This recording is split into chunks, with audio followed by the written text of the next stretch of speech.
नारायण।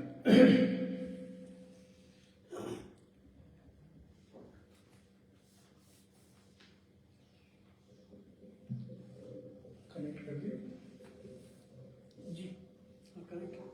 ओ हरिओम।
ओम वाङ्मे मनसि प्रतिष्ठिता मनो मे वाचि प्रतिष्ठितम्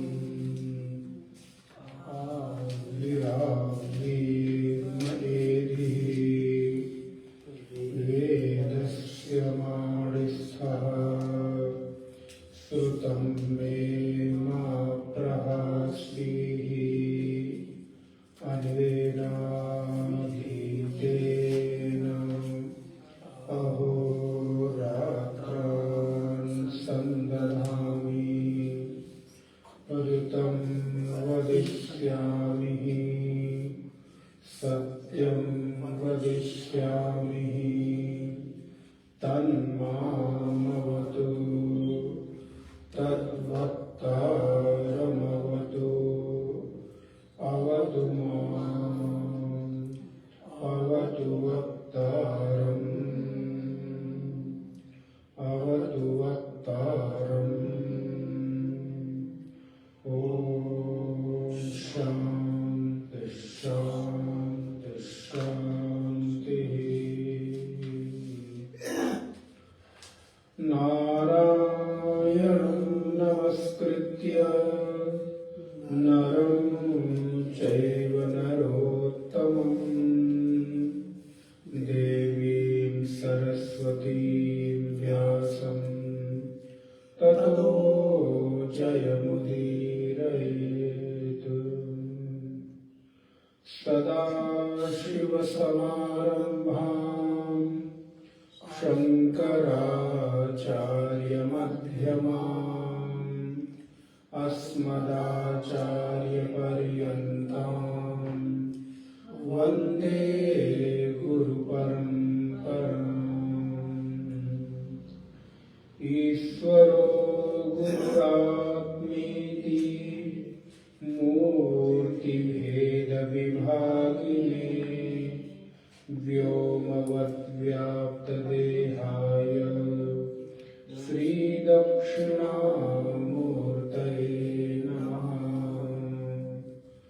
वागर्धाइव सम्पृक्तौ वागर्थः प्रतिपत्तये जगतः पितरो वन्दे पार्वती परमेश्वरौ।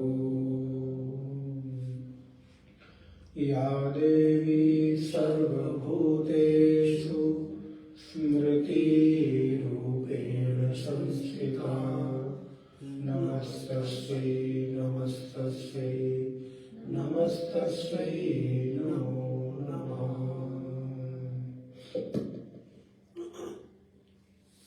कुछ डाल दो।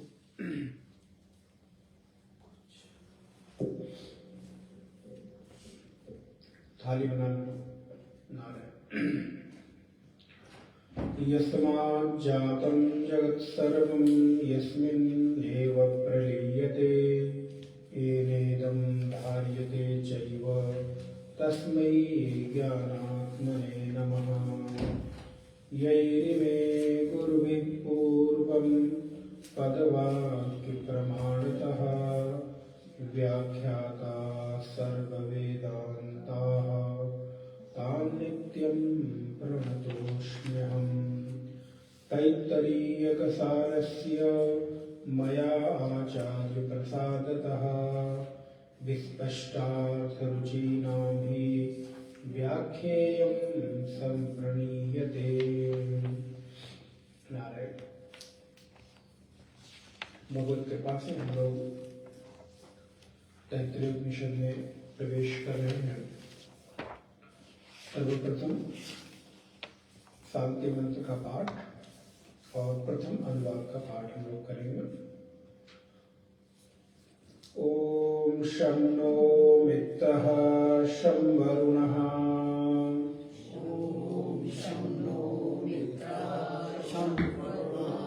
शं नो भवत्वर्यमा शं नो इंद्रो बृहस्पतिः शं नो विष्णुः रुरुक्रमः नमो ब्रह्मणे नमस्ते वायो त्वमेव प्रत्यक्षं ब्रह्मासि त्वामेव प्रत्यक्षं ब्रह्म वदिष्यामि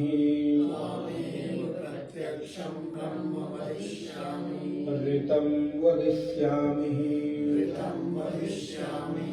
सत्यं वदिष्यामि तन्मामवतु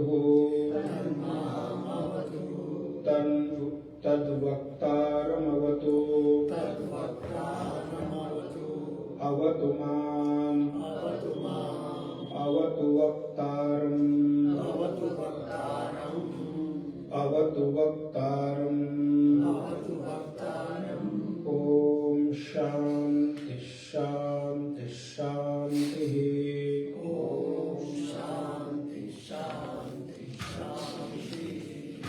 पहले मंत्र का पाठ करेंगे।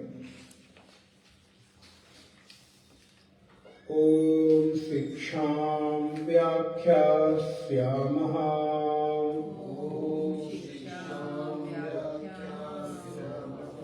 वर्णः स्वरः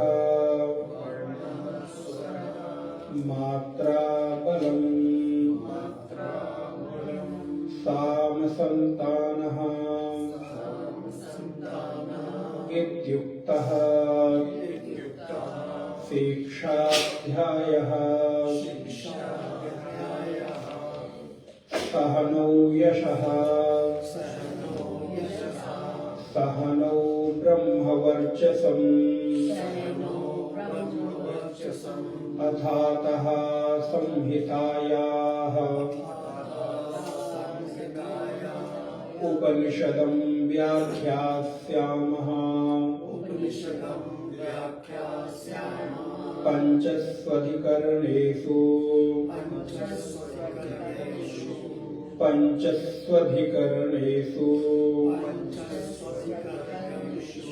अधिलोकम् अधिज्योतिषम् अधिविद्यम् अधिप्रजम् अध्यात्मम् ताः महासंहिताः इत्याचक्षते।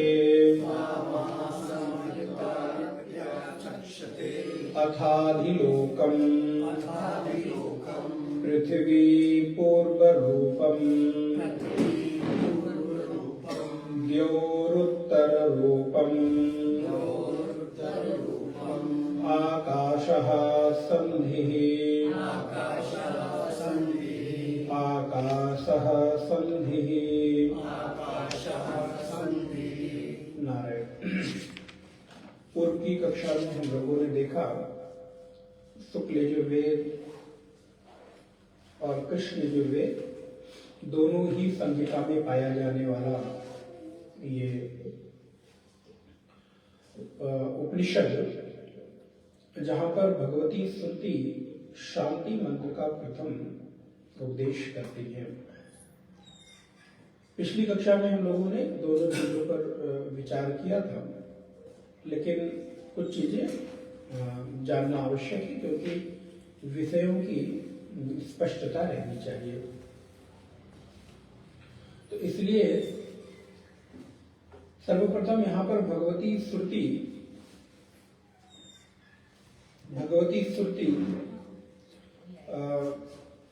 यहाँ पर दोनों चीजों का वर्णन कर रही है। एक तो निर्गुण निराकार ब्रह्म का भी वर्णन कर रही है और सगुण का भी, अर्थात एक ही शांति मंत्र में दोनों का एक साथ आपको यहाँ पर वर्णन मिल रहा है। ऊपर आप देखेंगे तो सूर्य के रूप में सन्नो मित्रः, वरुण के रूप में शन वरुणः, सन्नो भवत्वर्यमः अर्यमा के रूप में, शन्नः इंद्रः इंद्र के रूप में, बृहस्पति के रूप में, विष्णु के रूप में। अब यहां तक उस परब्रह्म परमात्मा की चर्चा की गई। अब कहते हैं नमो ब्रह्मणे। वायु को हमने देखा नहीं। अब वायु हमारे लिए कोई प्रत्यक्ष देव नहीं है, अनुभवगम्य है। आज अगर मैं कहूं आपको यहाँ पर कैसा अनुभव हो रहा है, तो आप कहेंगे ठंडा अनुभव हो रहा है। तो ठंडे का अनुभव कैसे हो रहा है? तो गर्म वायु के रूप में। तो गर्म वायु के रूप में हो रहा है। तो अगर वायु को दिखाने की बात की जाए तो आप दिखा नहीं सकते, उसका अनुभव कर सकते हैं। गर्म वायु है तो उसका अनुभव कर सकते हैं। तो नमस्ते वायु, मैं वायु को नमस्ते अर्थात प्रणाम कर रहा हूं, अर्थात उसके प्रति कृतज्ञता ज्ञापित कर रहा हूं। क्यों? क्योंकि प्रत्यक्षम त्वमेव प्रत्यक्षम ब्रह्मासि, मैंने उस परमात्मा को देखा नहीं, लेकिन बिना देखे हुए, ध्यान रखिएगा शब्दों का जो है थोड़ा ध्यान, बिना देखे हुए किंतु अनुभव किए गए ब्रह्म को मैं नमस्कार कर रहा हूं। एक नया विषय आपको नए विचार श्रवण करने का अवसर मिल रहा है। देखा नहीं लेकिन अनुभव किया। किसको? उस प्रत्यक्ष ब्रह्म को, जो हमारे सामने अनुभव का विषय तो बन रहा है, अनुभूति का विषय तो बन रहा है, किंतु दर्शन का विषय नहीं बन रहा है। जल को हमने देखा द्रव रूप में, यहां पर पंच महाभूतों को ले लेना है। जल को हमने देखा है द्रव के रूप में, लेकिन जल असल में हमारी अनुभूति का विषय है। जल को हम देख नहीं पाते। ये जो हम जल देख रहे हैं ये शुद्ध जल नहीं है। कोई भी पंच महाभूत जो यहां हम देख रहे हैं ये शुद्ध नहीं है। बोले महाराज पंच महाभूतों में अशुद्धि है तो फिर अशुद्धि होना तो स्वाभाविक है। बोले हाँ, क्योंकि शुद्धता को हम ग्रहण नहीं कर सकते। हमारी इंद्रियों में इतनी सूक्ष्मता और सामर्थ्य नहीं है कि उन पंच महाभूतों की सूक्ष्मता को अनुभव कर सके। इसलिए उन पंच महाभूतों को उपयोग में लाने के लिए हमारे यहाँ पंचीकरण की प्रक्रिया है। पंचीकरण, पंच महाभूत हमारे लिए अनुभव में आ रहे हैं। तो जब पंचीकरण की प्रक्रिया होती है, अर्थात पंच में पंच, पांच में पांचों हैं, जल में चारों हैं, वायु में चारों हैं, आकाश में अन्य चारों हैं, अग्नि में और चारों हैं और पृथ्वी में अन्य चार हैं। तो ऊपर से लेकर आकाश, वायु, अग्नि, जल और पृथ्वी, तो सब में सब समाहित होते चले जा रहे हैं। यहाँ पर कोई अकेला नहीं है। इसलिए पंच महाभूत जो हमको अनुभव नहीं, मतलब दर्शन का विषय नहीं हो सकते, किंतु हमारे अनुभव का विषय हो रहे हैं। उसको यहाँ पर ऋषि उसका बिलीव देखिए, उसको प्रत्यक्ष ब्रह्म और कह ही नहीं रहा है बल्कि मान रहा है कि मैं आपको त्वमेव प्रत्यक्षम ब्रह्मासि, मैं तुम्हें, हे वायु तुम्हें नमस्कार है, तुम ही प्रत्यक्ष ब्रह्म रूप हो। हमारे लिए अन्य कोई प्रत्यक्ष ब्रह्म नहीं है। इसलिए तुम्हें मैं प्रणाम कर रहा हूं, ऋतम वदिष्यामि। बस यहां पर मैं पिछली कक्षा में थोड़ा सा आपको संकेत किया था। अब देखिए दोनों शब्द देखने में एक जैसे दिख रहे हैं, ऋत और सत्य। अगर आपसे हम पूछे तो आप क्या परिभाषा, ऋतम को क्या कहेंगे? सत्यम। और सत्यम को? सत्यम। तो दोनों को एक ही शब्द दो बार उपयोग करने की श्रुति को आवश्यकता क्या पड़ गई? क्यों ऐसा कह रही है? तो इसका मतलब कोई ना कोई कारण तो जरूर होगा, और अगर कोई कारण है तो उसका हमको विवरण भी करना चाहिए, अनुभव भी करना चाहिए। तो ऋषि कह रहा है कि ऋतम वदिष्यामि, मैं आपको ऋत कह रहा हूं। तो ऋत क्या है? तो अब इसके लिए आपको भाष्य में जाना पड़ेगा। अच्छा, उसके पहले थोड़ा सा और देखिए, विष्णु क्रमः। विष्णु जो है वो पाद के देवता है। जब आप तत्वबोध पढ़ेंगे तो वहां पर जो चरण के देव हैं, जो पैरों के देवता है, वो कौन है? विष्णु है। इसलिए हमारे यहाँ चरण पूजन का विधान है। विष्णु, अब लोगों को ने जाना नहीं, इसलिए किस किस तरह का मान्यताएं बना लेते हैं। चरणों के पूजन का विधान है, और चरण आपको विस्तार देते हैं। अच्छा देखिए, अगर आपके पास चरण ना हो तो आपका विस्तार सीमित हो जाता है कि नहीं?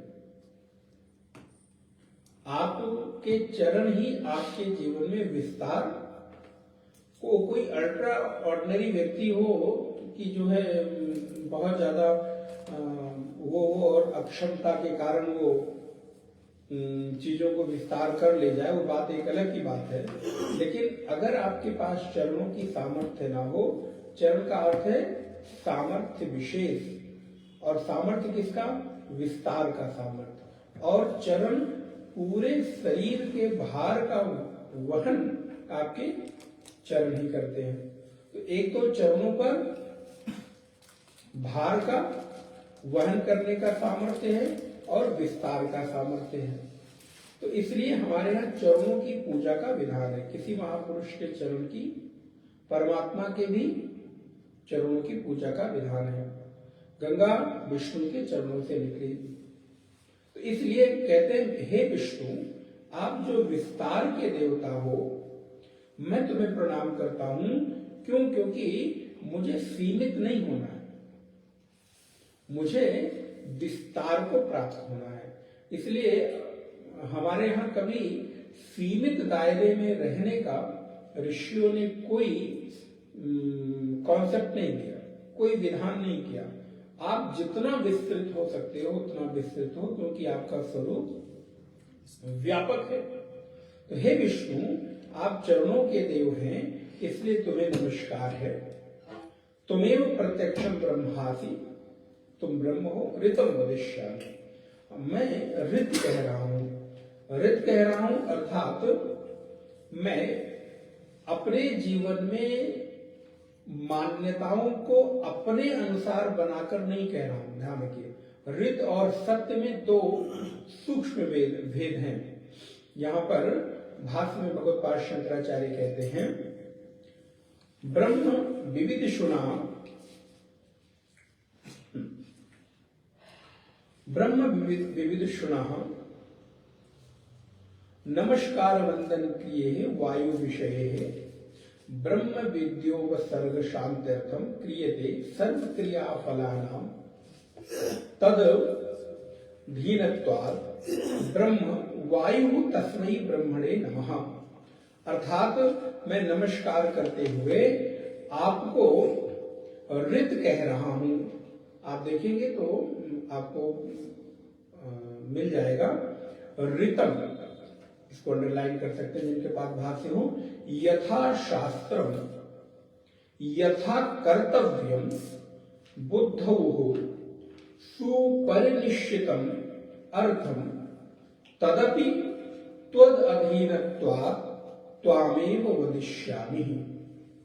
ऋत अर्थात यथा शास्त्रम, जैसा शास्त्रों ने कहा, अर्थात शास्त्रों के अनुशासन में बुद्धि के द्वारा निश्चित किए गए कर्तव्य का जो अर्थ है मैंने अपनी बुद्धि में बिल्कुल ठीक ठीक बैठा लिया है। ऋतम यथा शास्त्रम यथा कर्तव्यम बुद्धौ सुपरिनिश्चितम अर्थम तदपि त्वद अधीनत्वात् त्वामेव वदिष्यामि। मैं अपने मन से नहीं कह रहा हूं, मनमानी नहीं कह रहा हूं, मैं शास्त्र के अधीनता में, शास्त्र के प्रकाश में, शास्त्र के आलोक में मैंने अपनी बुद्धि में अपने कर्तव्य का निश्चय किया है। यथा शास्त्र ने कहा पिता का आदर करना चाहिए, गुरु का आदर करना चाहिए। शास्त्र ने कहा अतिथि देवता के रूप में, देव के रूप में हमारे यहाँ पूजित होता है। शास्त्र ने कहा बहता हुआ जल केवल एक जल मात्र नहीं है बल्कि वो देव है। तो ये शास्त्र है। अब शास्त्र के इस प्रकाश में मैंने भी अपनी बुद्धि में इस अर्थ को निश्चित कर लिया कि अब मुझे भी बहते हुए जल में देव बुद्धि करनी है। ये एक बात है। अपने से बड़ों का, श्रेष्ठ जनों का आदर करना है। शास्त्र ने कहा शालिग्राम की शिला में विष्णु बुद्धि करनी है। तब अब शालिग्राम की एक शिला रख दी जाए और एक शिवलिंग की शिला रख दी जाए, दोनों देखने में हो सकता है कि आकार प्रकार में एक जैसे दिखे, ध्यान रखिएगा, लेकिन अब देखने में एक ही काला पत्थर कमोबेश एक ही जैसा लगे, किंतु अब आप अपने मनमानी तरीके से बुद्धि से शिवलिंग में विष्णु बुद्धि और शालिग्राम में शिव बुद्धि नहीं कर सकते, क्योंकि शास्त्र ने इस बात का निर्देश दिया कि शालिग्राम में विष्णु बुद्धि और शिवलिंग में शिव बुद्धि होनी चाहिए। तो ये शास्त्र के प्रकाश में, शास्त्र के आदेश में मेरी बुद्धि ने भी इस बात का निश्चय कर लिया है। ध्यान रखना, सुन लेना एक बात है और सुनकर अपनी बुद्धि में उस कर्तव्य की भावना को निश्चित कर लेना एक बात है। मैंने कहा, आपने सुना, लेकिन जरूरी नहीं कि मेरे कहे हुए को सुनकर आपने उसको अपने कर्तव्य के रूप में निश्चित शब्द को छोड़ना नहीं। निश्चित का तात्पर्य है कि अब आप उससे इतर उतर जाने के लिए राजी नहीं है। अच्छा, अब मैंने ये समझ तो लिया कि शास्त्र ने ये कह दिया है और हमने अपनी बुद्धि में निश्चित कर दिया। अच्छा, ऐसा क्यों है? क्योंकि बुद्धि के भीतर एक अपरिमित सामर्थ्य है। अब आपको एक व्यवहारिक लौकिक उदाहरण देता हूं। अच्छा, ये बताइए कि आज तक मसल्स वाले जो लोग हैं वो शासन करते हैं कि जो बुद्धि वाले लोग हैं वो शासन करते हैं? आप क्या WWEF क्या होता है? WWF। आप देखिए, बल अपरिमित है। महाराज, हम जैसे लोगों को, आप लोगों को तो छोड़ दीजिए, हम जैसे लोगों को अंतर है, आप में और हम में थोड़ा अंतर है। हम जैसे लोगों को भी उठा, ऐसा लगता है दूर से टीवी में देखने से भी, साक्षात्कार नहीं हुआ, वैसे इच्छा भी नहीं है। तो आत्मा का आत्म साक्षात्कार हो जाए, नहीं तो पता चला आत्मा के आत्म साक्षात्कार के पहले वो गोविंदा नमो नमः। तो महाराज क्या करें, जैसे मूली लोग तोड़ते हैं ना, जोर लगता है आपको मूली को तोड़ने में, गाजर को तोड़ने में, तो कमोबेश ऐसे भी लोग हैं कि व्यक्ति की गर्दन को मूली की तरह तोड़ सकते, मरोड़ सकते हैं। लेकिन इस दुनिया पर शासन कौन करता है? मसल बना के रखो, लेकिन तुम्हारे भीतर शासन की सामर्थ्य, आपके भीतर उस सत्ता को भोगने की सामर्थ्य नहीं है। ध्यान रखिए, सत्ता को भोगने की सामर्थ्य देखने में दुबला पतला नाटा सा आदमी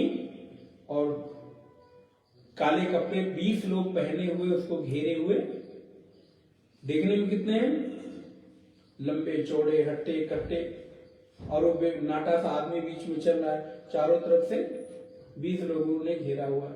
तो सत्ता का सुख भोग कौन कर रहा है? भोग की सामर्थ्य सत्ता के को अनुशासित करते हुए पदार्थ, सत्ता को अनुशासित करते हुए जीवन में भोग की सामर्थ्य अगर किसी के पास है तो वो बुद्धि के पास है। अगर बुद्धि नहीं है तो आप कभी भी सत्ता का भोग नहीं कर सकते हैं। बुद्धि के अभाव में बुद्धि के अभाव में आपके पास बल कितना भी हो, चेयर तो सत्ता के अभाव में, बुद्धि के अभाव में आपके पास बल कितना भी हो, लेकिन आप कभी भी शासन नहीं कर सकते। इसलिए भगवती श्रुति क्या कहती है कि ऋतम वदिष्यामि, ऋत का जो निर्णय है वो बुद्धि की सामर्थ्य से निकलता है। ऋत का जो सिद्धांत है वो किसी शास्त्र के पंक्ति से खाली नहीं निकल सकता जब तक कि आपकी बुद्धि में सामर्थ्य का बल ना हो। और इस दुनिया पर शासन बल वाले लोग नहीं करते। केबिन में बैठा हुआ एसी में युद्ध जनरल लड़ता है, बॉर्डर पर खड़ा होकर वो बंदूक चलाने नहीं जाता, लेकिन सारी प्लानिंग किसकी होती? बुद्धि, वो बैठकर वहां से बुद्धि दे रहा है। वहां पर बल वाला व्यक्ति, हट्टा कट्टा 6 फीट का आदमी जो 100-200 किलो उठाकर फेंक दे, लेकिन वो संचालित कहां से हो रहा है? उसके पास अपनी सामर्थ्य नहीं है कि एक गोली वो बिना यहां पर बैठे हुए संचालित हुए बिना। तो संचालित कौन कर रहा है? बुद्धि कर रही है। और उस बुद्धि का निर्णय, बुद्धि के भीतर सामर्थ्य कहां से आया? तो भगवत पाद लिखते हैं ऋतम यथा शास्त्रम यथा कर्तव्यम बुद्धौ सुपरिनिश्चितम अर्थम तदपि त्वद अधीनत्वात् त्वामेव वदिष्यामि। मैंने शास्त्र के आलोक में, शास्त्र के प्रकाश में अपनी बुद्धि में अपने कर्तव्य का निश्चय किया कि हाँ, मैं मनमानी तरीके से जीवन नहीं जीऊंगा। मनमानी तरीके से मैंने जीवन के किसी सिद्धांत का निष्पादन नहीं किया। अगर भगवती श्रुति कहती है, शास्त्र कहता है कि बहता हुआ जल केवल जल नहीं है, वो देव है। अगर एक छोटा सा वृक्ष तुलसी केवल घास नहीं है, वो देव है, उसके भीतर आपको आराध्य बुद्धि करनी है। तो अब मैंने उसको सुना भी और अपनी बुद्धि के भीतर निश्चय भी किया, और उस बुद्धि की सामर्थ्य को फिर मैंने आवश्यक नहीं कि आचरित भी किया हो। ध्यान रखें, आचरण की सामर्थ्य दूसरी है, क्योंकि कई बार बुद्धि में सूक्ष्मता का विचार है। कई बार हम बुद्धि में निश्चय तो कर लेते हैं कर्तव्य का, लेकिन सामर्थ्य है कि नहीं है उसको करने की। तो कई बार चाह कर भी, आपकी भाषा में अगर सामान्य भाषा में कहूं कि मन मसोस कर, मन को कहते मन मार लिया हमारा जी, चाह कर भी हम नहीं कर पा रहे हैं। तो मन को मारकर हम बैठ गए, और मन मारकर बैठ गए। निश्चय तो बुद्धि में है कर्तव्य का, लेकिन उसका आचरण कर पाना संभव नहीं हो पा रहा। तो भगवती श्रुति कहती है कि ऋतम वदिष्यामि, पहले तो मुझे बुद्धि के भीतर इस बात का निश्चय कर लेना है। इसलिए मैं आपको बार बार कहता हूं, भीड़ के पीछे भागना साधक का कर्तव्य। आप भीड़ के अनुगामी हैं कि श्रुति के अनुगामी हैं? आवश्यक नहीं जो भीड़ हो वो सत्य हो। इसलिए भगवती श्रुति एकदम स्पष्टता के साथ कहती, आप क्या है? इसलिए तो भगवत्पाद शंकराचार्य भगवान भी संकेत करते हैं, वासुदेव कृष्ण भी कहते हैं कि चिंता मत करो, मनुष्याणाम सहस्रे से, भीड़ के पीछे हजारों भागेंगे लेकिन हजारों में से एक सत्य के पीछे भागेगा, वो सत्य की खोज करेगा। मनुष्याणाम सहस्रेषु कश्चित् प्रतिसिद्धे यतताम अपि सिद्धानाम कश्चित् माम वेत्ति तत्वतः। तो उसमें तत्वता के प्रति कितने लोग हैं? बोले महाराज एक आध लोग कोई इधर की तरफ अनुगामी हो गए, बोले बस हमारा काम हो गया, इससे अधिक की हमें आवश्यकता नहीं। तो मैंने बुद्धि के भीतर कर्तव्य का निश्चय कर लिया और तदोपरांत क्या किया, सुपर निश्चितम अर्थम। मैंने इसलिए आपको जोर दिया, मेरा शब्द नहीं है, मेरे पास शब्द देने की सामर्थ्य नहीं, हम भगवत्पाद के उस प्रकाश में कह रहे हैं कि निश्चित शब्द को हमें भूलना नहीं। सुन लेना एक बात है और सुनकर बुद्धि के भीतर निश्चित कर लेना, तो निश्चितम अर्थम, और निश्चय किसका करना है, अर्थ का।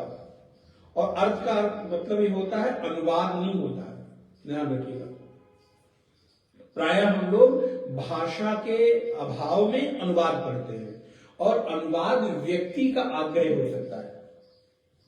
इसलिए मैं आप लोगों को बार बार जोर देता हूं कि आपको भी अपने इस शास्त्र के ऊपर पूर्ण अधिकार है और आपका कर्तव्य भी है कि आप उसके अर्थ, उसके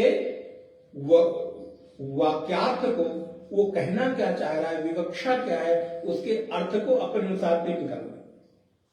क्योंकि अनुवाद मेरा अपना आग्रह हो सकता है, मेरी अपनी कोई पूर्व में चल रही मनोभावना भी हो सकती है, जो मैंने नहीं किया वो मैं किसी और के माध्यम से पूरा कर लूं। इसलिए अर्थ का सुपरिनिश्चितम अर्थम तदपि त्वद अधीनत्वात् त्वामेव वदिष्यामि। इस, और वो भी किसके अधीन है, बोले आपके अधीन है, इसलिए मैं आपको प्रत्यक्ष ब्रह्म कह रहा हूं। मैंने उस सर्वव्यापक ब्रह्म को देखा नहीं है, लेकिन वायु के रूप में मैंने उसका अनुभव किया है। तदुपरांत सत्यम वदिष्यामि। अब देखिए, हो सकता है भाष्य न पढ़ते तो हम लोग भी ऋत और सत्य में कोई भेद न कर पाते, और सामान्यतः ऋत अर्थ अलग है और सत्य अलग है। सत्य का मतलब क्या हुआ, बोले ऋत का अर्थ हुआ शास्त्र के प्रकाश में, हमने शास्त्र के अनुशासन में बुद्धि के द्वारा अपने कर्तव्य का जो निश्चय कर लिया है उसको ऋत कहते हैं। लेकिन उस सत्य को हमने आचरण के द्वारा जो समाज के लिए, व्यक्ति के लिए मर्यादा में रहकर हितकर आचरण किया है, वो सत्य है।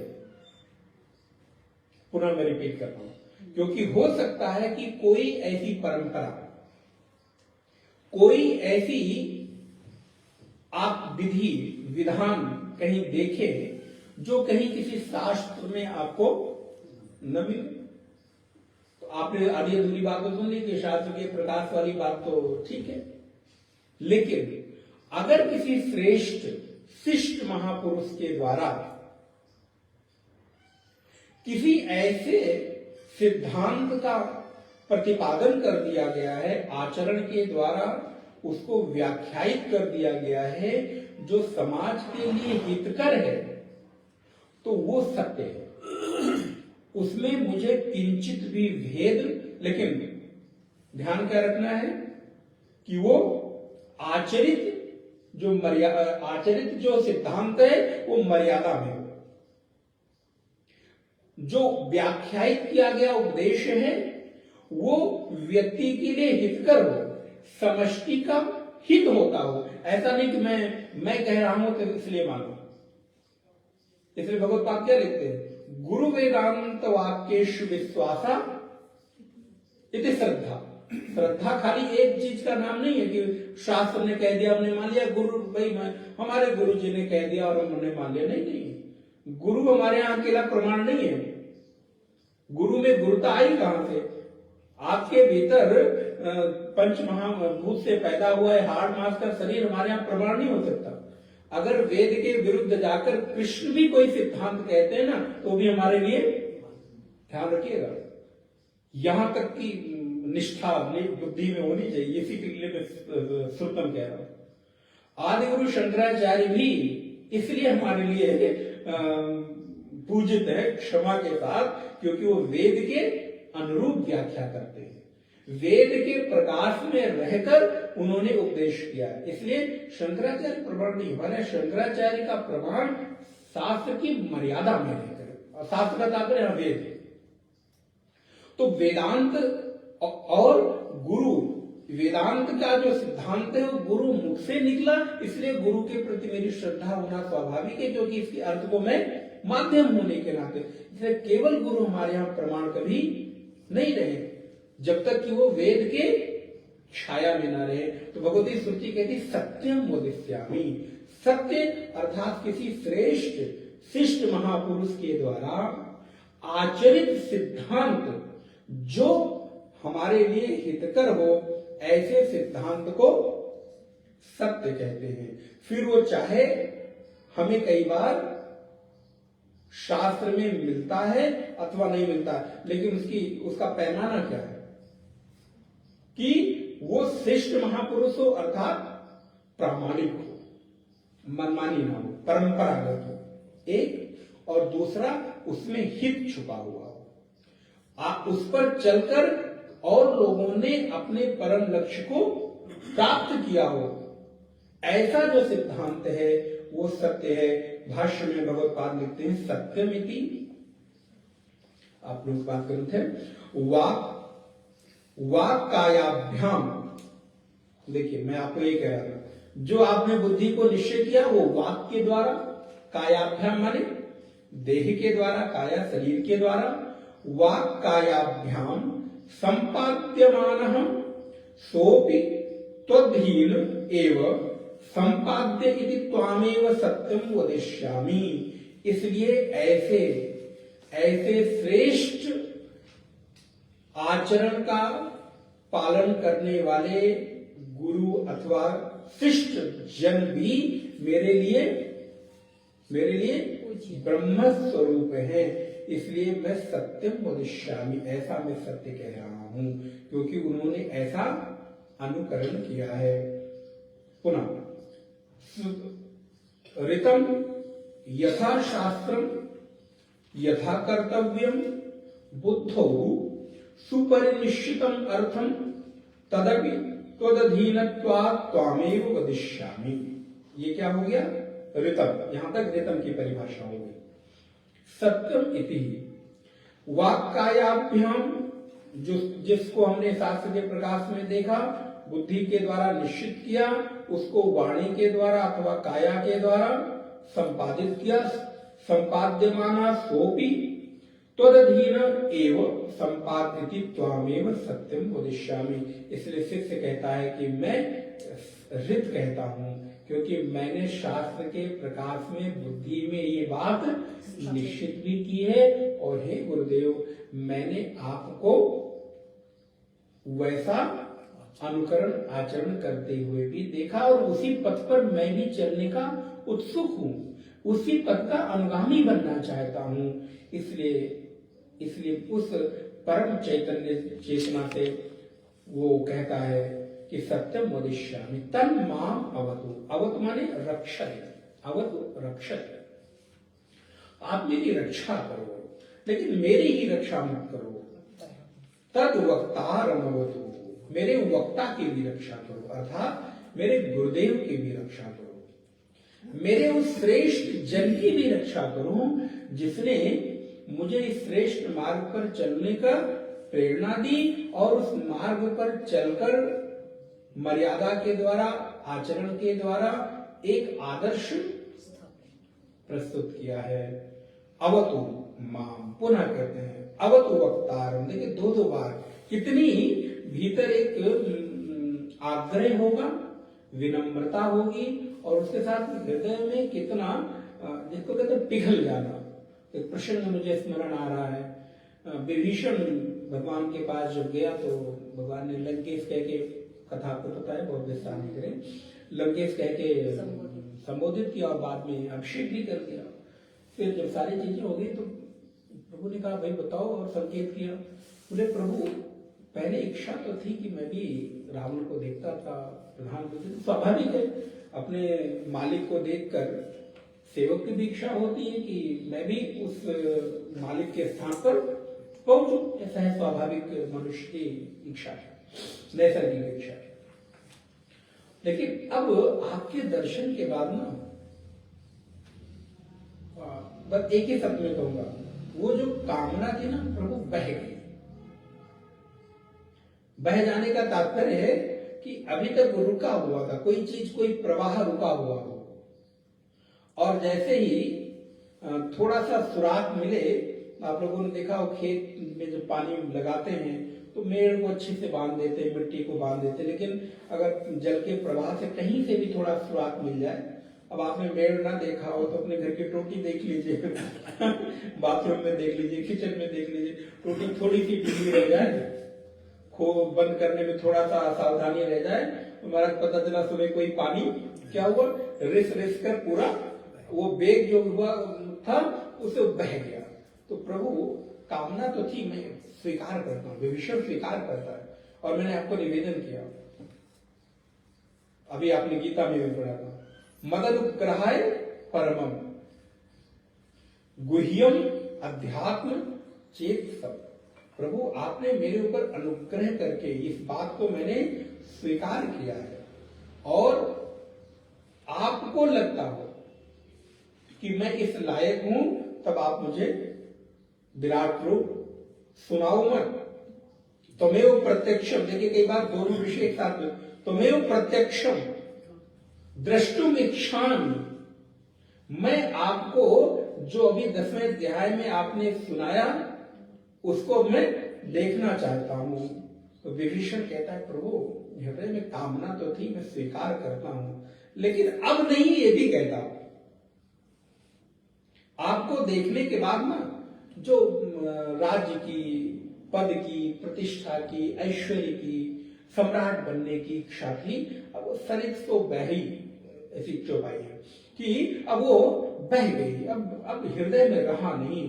तो ठीक इसी प्रकार कई बार शिष्य के मन के भीतर वो भीतर एक भाव रहा होगा जो बह रहा है, किसके प्रति, गुरु के प्रति, वक्ता के प्रति, कृतज्ञता के रूप में, क्योंकि मैं आपके लिए और कुछ कर नहीं सकता, शिष्य गुरु के प्रति कुछ कर नहीं सकता, क्या कर सकता है, बस मैं आपकी रक्षा के लिए परमात्मा से प्रार्थना कर सकता हूं।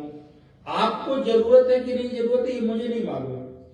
अब ये भी है कि गुरु को नहीं जरूरत हो रक्षा करने की, उसको चाहे, वो चाह रहा हूं मैं, मेरा काम पूरा हो गया, अब नहीं चाहिए, लेकिन शिष्य को जरूरत है, क्योंकि उसको उस देह के माध्यम से उस परम सत्य के अनुसंधान का अवसर मिल रहा है, इसलिए ये देह पूजित है, इसलिए इस देह के प्रति कृतज्ञता होती है, इसलिए इसके प्रति हम पूजन करते हैं, आरती उतारते हैं, और ये सारी चीजें जो आप करते हैं ना, इसके पीछे बस खाली एक ही चीज है कि आप अपने जीवन के कृतज्ञता को जो श्रेष्ठ हो सकता है उसके रूप में उसके सामने प्रस्तुत कर रहे हैं। आपका ध्यान गया कि नहीं उधर? आरती उतारने का तात्पर्य क्या है, प्रणाम करने का तात्पर्य क्या है, कि आप अपने हृदय की कृतज्ञता को, आपके पास इससे श्रेष्ठ इस संसार में और कुछ देने के लिए, और ये सच है, कृतज्ञता से बड़ा जीवन में देने के लिए और कोई वस्तु उपहार में, लेकिन हमारी और आपकी आदत है कि बिना स्थूलता के हमको संतुष्टि नहीं मिलती, तो हम कुछ कृत्य करते हैं, कोई क्रिया करते हैं। जैसे जब हम लोग अनुसंधान करते हैं उस सत्य का, निर्गुण तत्व का, उस निराकार परब्रह्म परमात्मा का, उस चेतना का, तो उसके लिए हमें उदाहरण किसका देना पड़ता है? आपको उदाहरण देना पड़ता है, जबकि उसका कोई उदाहरण है नहीं। तो हम कहते हैं आकाश की तरह सूक्ष्म है, व्यापक है, कारण क्योंकि मेरी बुद्धि अभी रूप में आसक्त है, बिना रूप के मैं कोई चीज समझने को तैयार, इसलिए किसी सिद्धांत के लिए हमें उदाहरण की सहायता लेनी पड़ती है। तब हमको लगता है अच्छा उसके जैसा है नहीं, लेकिन बुद्धि में चूंकि रूप इतना बैठा हुआ है, आसक्ति अध्यास इतना बैठा हुआ है कि बिना रूप के मैं उस निर्गुण को भी समझ नहीं सकता। तो उस निरूप जिसका कोई जो अरूप है उसको भी रूप के माध्यम से मैं कंपेयर करता हूं, समझता हूं। तो भगवती श्रुति कहती है कि मैं आपके प्रति रक्षा का भाव करता हूं। भगवत पाद शंकराचार्य लिखते हैं सर्वात्मकम वाह्याख्यम ब्रह्म मय्यव स्तुतम सन्माम विद्यार्थिनाम अवतु। ये विद्यार्थी के द्वारा अवतु की बात कही गई। अवतु रक्षत वक्तारमिति पुनर्वचनम आदरम। 2 बार क्यों कहा गया? आदर करने के लिए। जब आप किसी के प्रति कृतज्ञता आदर से भरते हैं उसी बात को 2 बार 3 बार आप कि मेरे लिए कोई आदेश हो तो बताइए। एक बार में भी काम चल सकता है, लेकिन एक बार कहने में आपको लगता है पता नहीं स्वीकार करेंगे कि नहीं करेंगे। अच्छा गुरुदेव मेरे लिए कोई आदेश हो तो बताइए। अच्छा ये आपको अच्छा लग रहा है क्या? तो इसके पीछे बस एक ही कारण है, सब ध्यान रखिएगा। आपके प्रत्येक कृत्य के पीछे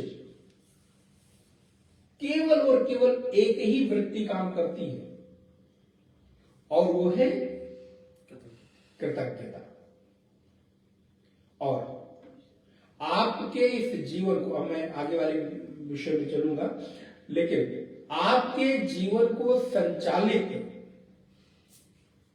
कोई व्यक्ति नहीं करता, ध्यान रखिए, आपकी मान्यता करती है। ये इस बात को बार बार विचार करिएगा। मैं कहूं मत मानिएगा, इसलिए मैं कहता हूं कि श्रवण के बाद मनन भी हो।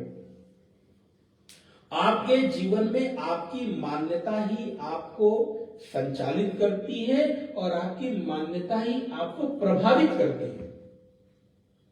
ठीक? अगर आपकी मान्यता में श्रेष्ठता है तो आपके जीवन को वही संचालित और प्रभावित करेगी। और आपके मान्यता में यदि मान्यता नोशन, आप जैसा नोशन क्रिएट करते हो तद अनुरूप आपका कृत्य होता चला जाता है। इसलिए भगवती श्रुति कहती है कि रक्षा हो। और ये रक्षा क्यों हो? क्योंकि मैं अपने गुरु के प्रति श्रेष्ठ भाव रखता हूं, इसलिए आदर के लिए 2 बार यहां पर कहा।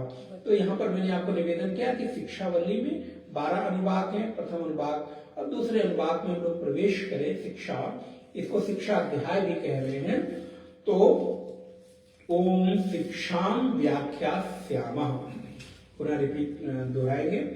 ओम शिक्षाम व्याख्यास्यामः,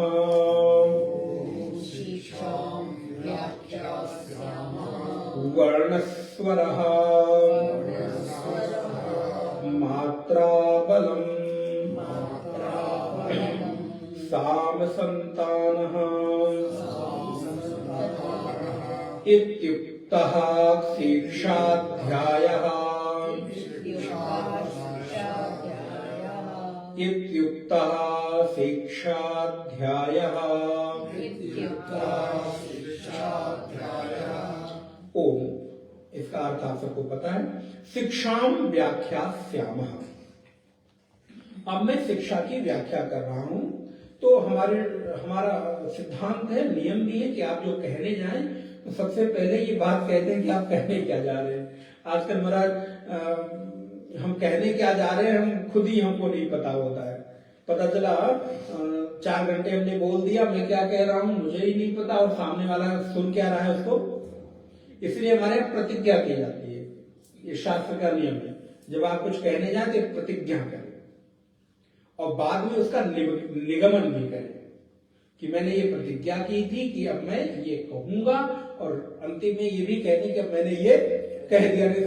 कब पूरा करोगे, कब कहोगे? तो वो तो जो कहने जा रहे हो टिकटकी लगाए बैठा हुआ है और आप कह दिए, इसलिए बता भी देना चाहिए कि मैंने ये कहा, मैं कहने जा रहा हूं और हम ये कह चुका, तो कहते श्रुति भगवती कहती हैं शिक्षाम व्याख्यास्यामः। जैसे नारद भक्ति सूत्र में कहते हैं अथातो भक्ति, देखिए सुनो में कि मैं भक्ति की व्याख्या करूंगा। ब्रह्म सूत्र में क्या, अथातो ब्रह्म जिज्ञासा, मैं ब्रह्म की जिज्ञासा करूंगा इत्यादि।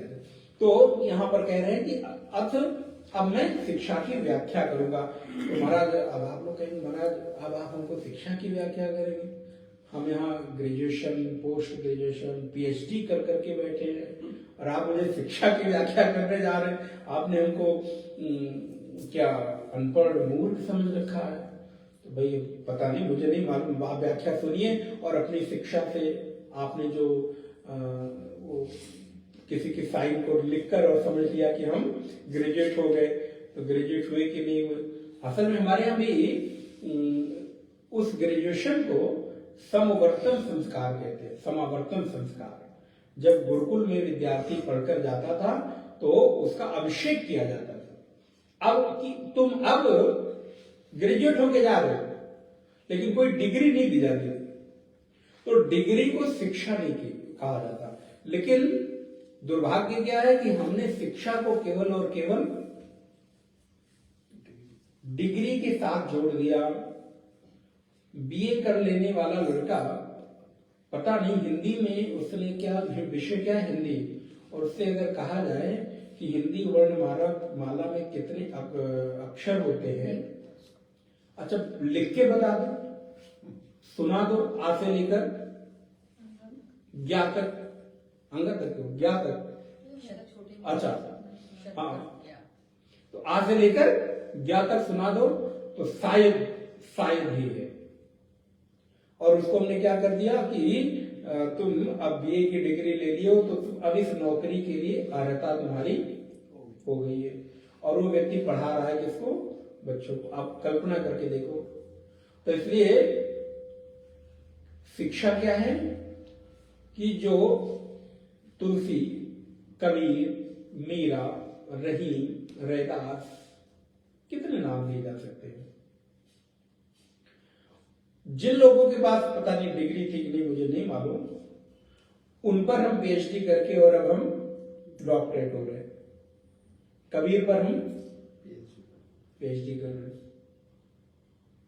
जो कबीर कहते हैं कि पोथी पढ़ी पढ़ पंडित भया, अब उन कबीर पर हम पीएचडी करके पंडित हो रहे हैं।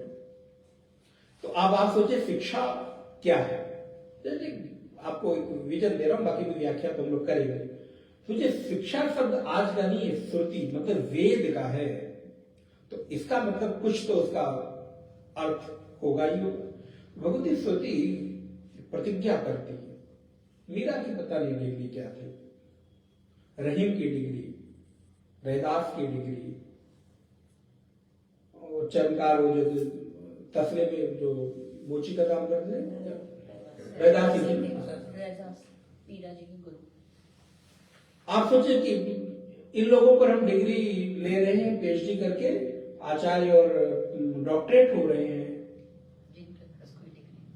जिनके पास पता नहीं, हम इतना कैसे कह दें हमें नहीं मालूम, हो सकता रही हो इतने आत्मविश्वास के साथ। इसलिए मैं कह रहा हूं मुझे नहीं पता, हो सकता रही हो, क्योंकि हम लोग शब्दों में थोड़ा कंजूसी करते हैं बोलने में, वेदांत के विद्यार्थी होने के नाते। तो भगवती श्रुति क्या कहती है कि ओम शिक्षाम व्याख्यास्यामः, मैं शिक्षा की व्याख्या करूंगा। और किसको बोले, जो पीएचडी करने वाले लोग हैं उनको शिक्षा की व्याख्या दी जा रही है। तो शिक्षा माने क्या, बोले शिक्षा, अब देखिए शिक्षा तो प्रतिज्ञा कर ली, शिक्षा में क्या क्या आता है, वर्ण, स्वर, मात्रा, बलम, 6 चीजें हैं।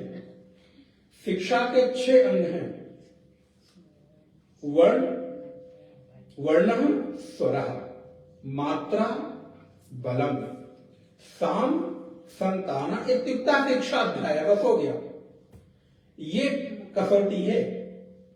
बोले अब इतना जिसने जान लिया ना, वो वेद की दृष्टि में शिक्षित हो गए। वेद की दृष्टि में वो बड़े बड़े लोगों को पीएचडी कराने का अधिकार। कितने सारे हमारे महापुरुष हुए, संत हुए, बैठ के भजन करते रहे, जंगलों के किनारे, जंगलों में, नदियों के किनारे, और बड़े बड़े पीएचडी धारी जाके महाराज कुछ उपदेश करिए, कुछ आपसे सीखना है तो शिक्षा दीजिए। और तुलसी की तो कथा मैंने आपको कई बार सुनाई है, जब तुलसी कहते हैं कि जब तक मैं तुलसी था तब तक वन की घास था, लेकिन जब से मैं तुलसीदास हो गया क्या हुआ, बोले नरपति पूजत पाऊं। जब तक मैं क्या था, बोले तुलसी केवल एक घास की तरह था, जैसे कोई पूछता नहीं, कितनी सारी घास उगी रहती, कोई नहीं पूछता। लेकिन जब से तुलसी से तुलसीदास हुआ, बोले बड़े बड़े नरपति, जहां एक समय खाने के लिए हम और बंदरों में लड़ाई हुआ करती थी, चने वो खींचते थे और उधर चने हम खींचते थे, अब बड़े बड़े लोग आते हैं हमारा सेवा के लिए, अनुनय भी नहीं करते, हमको जरूरत हमको नहीं आती। कब? बोले जब हम शिक्षित हो गए। क्या शिक्षा ले ली? बोले तुलसी से खाली तुलसी दास हो जाना ही शिक्षा हो जाना है, बस। तो वर्णस्वर भाष्य में लिखते हैं, अर्थ ज्ञान प्रधानत्वात् उपनिषदो ग्रंथ पाठे यत्नो परमो मां भूतिति शिक्षाध्यायः आरभ्यते। शिक्षा शिक्षव्ये शिक्षते अनया इति। शिक्षाकार शिक्षते अनया इति। जहां पर अर्थ ज्ञान की प्रधानता हो, ध्यान रखें, शिक्षा का अर्थ इतना, अर्थ ज्ञान की जहां पर प्रधानता हो, इसलिए उपनिषद को भी ज्ञान कहा गया, क्योंकि यहां पर अर्थ प्रधानता है। और जीवन का अर्थ क्या है? बोले इस जीवन के अर्थ को समझ लेना, शिक्षित हो जाना है। अब आपको निर्णय लेना है कि इस जीवन का अर्थ, इसलिए मैंने क्या कहा कि आपकी मान्यता आपको संचालित करेगी। अब आपको इस जीवन का अर्थ इतना समझ में आता है कि शरीर मिला है, खाओ पियो भोगो और मौज करो, कि आपको यह समझ में आता है कि शरीर के मिलने का अर्थ ज्ञान इतना है कि इससे कुछ और काम कर लिए जाए।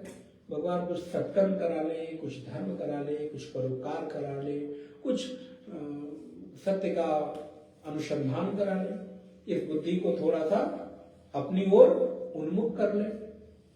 अगर ये आपको इस जीवन का अर्थ समझ में आता है तो आप शिक्षित हैं।